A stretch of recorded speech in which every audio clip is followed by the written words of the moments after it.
अरे जाते जाते इस गरीब की कुछ मदद कर दीजिए मोदी जी। बहुत दिन से भूखी प्यासी बैठी हुई हूँ।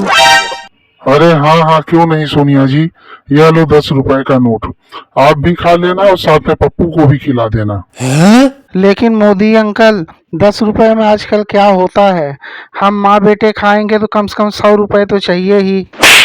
हाँ हाँ मोदी जी, मेरा बेटा पप्पू ठीक ही कह रहा है। आजकल 10 रुपए में क्या होता है भला। हम माँ बेटे का गुजारा इसमें कैसे होगा। आपको तो थोड़ा ज्यादा रुपया देना चाहिए था। अरे ठीक है, ज्यादा रुपए मैं बाद में दे दूंगा। अभी अभी मैं ट्रेन से उतरा हूँ। मैं लोगों की भलाई के लिए कुछ पैसे मैंने साथ में रखे हुए हैं। ये सब लोगों के लिए है। अब लोगों का पैसा तो मैं आप लोगों को दे नहीं सकता हूँ ना। अच्छा ठीक है मोदी अंकल, तो सिर्फ 50 रुपए ही दे दो। कम से कम पाव भाजी हम लोग खा लेंगे। 50 रुपए में तो हम लोग माँ बेटे खा ही सकते हैं। क्यों पप्पू बेटा, अब पैसे की कीमत आई समझ में। इसीलिए समझा रहा था कि पैसा कभी फिजूल खर्च मत करो। लेकिन तुम तो सुनने वाले नहीं थे। तुम तो खटाखट मनी वाला स्कीम चला रहे थे। ऐसी स्कीम के जरिए जो तुम्हारे पास पैसा था वह भी खर्चा हो गया। आपने ठीक ही कहा मोदी जी। मैं अपने बेटे पप्पू को कितनी बार समझा रही थी कि बेटा संभल जाओ, फिजूल खर्ची मत करो। लेकिन मेरा बेटा माने तब ना। अब भोग रहा है।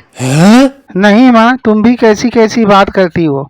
आज तुम्हारा बेटा प्रधानमंत्री नहीं बन पाया तो जो मर्जी वही बोल रही हो। अगर मैं प्रधानमंत्री बन गया होता तो इतने ताने तुम मुझे नहीं देती। अरे ठीक है भाई, तुम दोनों माँ बेटे आपस में लड़ना बंद करो। अभी मुझसे पैसे लो, जाकर अपनी भूख मिटाओ। पहले पेट पूजा और बाद में काम दूजा। जब पेट भर जाएगा तब बाद में लड़ते रहना। मोदी जी, मैं आपके इस एहसान का बदला कभी नहीं चुका पाऊंगी। आपने एक भूखे का पेट भर करके काफी पुण्य का काम किया है। आपने ठीक ही कहा सोनिया जी। मैंने पुण्य का काम किया तो है, लेकिन मेरे पेट भरने से तो आप लोगों का पेट भरेगा नहीं। मैं कितना आप लोगों का पेट भरूंगा। आप लोगों का पेट ही ऐसा है कि कभी भरता ही नहीं है। अरे मुझे दोष मत दीजिए मोदी जी। मेरा बेटा ही ऐसा है। उसका ही पेट कभी नहीं भरता है। पता नहीं क्या क्या कर डाला आज तक इसने अपने जिंदगी में। कितनी सारी यात्राएं की, कितनी सारी स्कीम निकाले, लेकिन कुछ भी काम नहीं आया इसके। अरे जब आपका बेटा कुछ ढंग का काम करेगा तभी ना इसके काम आएगा। यह तो हमेशा उटपटांग काम करता है, तो कहाँ से इसके काम आने वाला है कुछ। इसीलिए भोग रहा है। अरे अपने बेटे के साथ तो मैं भी भोग रही हूँ ना मोदी जी। अपने बेटे के करने का फल तो मुझे भी मिल रहा है ना। अब बताओ मेरा कौन उद्धार करेगा। अरे आपका कौन उद्धार करेगा सोनिया जी। जो एक बार देख चुका है आप लोगों को, वह तो आपके पास आने से रहा। अब तो कुछ भाई लोग ही हैं जो आपको लाइक शेयर सब्सक्राइब करके आपका उद्धार करेंगे। उनके सब्सक्राइब से ही आपका खर्चा चल जाएगा। लेकिन मोदी जी, वो लोग मुझे क्यों सब्सक्राइब करने लगे भला।